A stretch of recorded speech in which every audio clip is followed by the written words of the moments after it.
Subscribe to AAN Creation and press the bell icon for latest videos.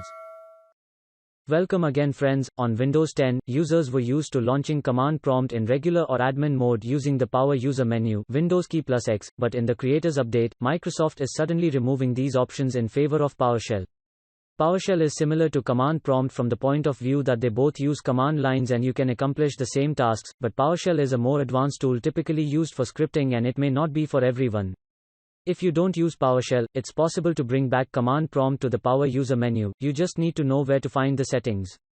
In this video, you'll learn the steps to bring back command prompt and command prompt admin to the Power User menu on Windows 10. Use these steps to add command prompt to the Power User menu.